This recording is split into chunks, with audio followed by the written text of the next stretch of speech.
ஒன்றிய அரசாங்கம் பல விஷயங்களுக்கு மாநில அரசாங்கம் நிதி கொடுக்கல. உதாரணத்துக்கு நம்ம கல்வியில் உங்களுக்கு தெரியும் 2300 கோடி 2400 கோடி உண்டு. நம்ம வந்து செலவு பண்ண தொகையை கூட அவங்க கொடுக்கல. என்ன காரணம், இந்தியை வந்து நம்ம வந்து மூன்றாவது மொழியாக ஏற்றுக்கொள்ளவில்லை என்பதற்காகவே, மும்மொழிக் கொள்கையை ஏற்றுக்கொள்ளவில்லை என்பதற்காகவே ஒரு 2300 கோடி வந்து அந்த ஸ்கீமில் நம்ம செலவு பண்ண பிறகு கூட அதை ரிலீஸ் பண்ணாமல் வச்சுருக்காங்க. இது ஒன்று. அதே போல் இயற்கை இடர்பாடுகளுக்கு வந்து ஏராளமான நிதியை வந்து நம்ம செலவு பண்ணியிருக்கோம். பொதுவாக மற்ற மாநிலங்கள்லாம் பார்த்தீங்கன்னா அரசாங்கம் வந்து இந்த மாதிரி இயற்கை இடர்பாடுகள் உத்தரப்பிரதேசத்தில் வருது, உத்தரகாண்டில் வருதுன்னா ஒன்றிய அரசாங்கம் தாராளமாக செலவு செய்கிறாங்க. ஆனால் தமிழ்நாட்டுக்குன்னு வரும்போது அது வஞ்சிக்கப்படுகிறது அப்படிங்கிறத நம்ம பார்க்குறோம். நம்ம அதே போல் பார்த்தீங்கன்னா இன்றைக்கி மாநில அரசாங்கம் ஒதுக்கின்ற நிதிகளில் பார்த்தீங்கன்னா இப்போ ஜல் ஜீவன் ஸ்கீம்னு ஒன்று இருக்குது. அதெல்லாம் 54% நம்ம வந்து நம்மளுடைய பணம் இருக்குது.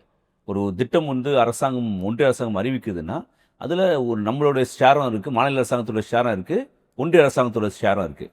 அப்படி ஜல் ஜீவன் ஸ்கீமுங்கிறது வீட்டுக்கு குடிநீர் கொண்டு போகிற திட்டம், குழாய் பதிப்பது என்ற திட்டத்தில் வந்து 54% நம்ம ஷேர் இருக்குது. ஒரு prime minister Awas Yojana scheme, நம்ம இப்போ இங்கே வந்து வீடு கட்டும் திட்டம், கனவு இல்லம் கட்டும் திட்டம் இருக்குல்ல, அதில் 50% நம்ம ஷேர் இருக்குது, 50% ஒன்றிய அரசு ஷேர் இருக்குது. இப்படி எல்லா திட்டங்களும் பார்த்தீங்கன்னா நேரடியாக நமக்கு பணம் கொடுப்பது ஸ்கீம்ஸ் மூலமாக தான் வருது நமக்கு. அது வந்து நமக்கு வந்து நம்ம செலவு பண்ணிவிட்டு வாங்குற மாதிரி தான் இருக்குங்கிறது பார்க்குறோம். ஒன்று.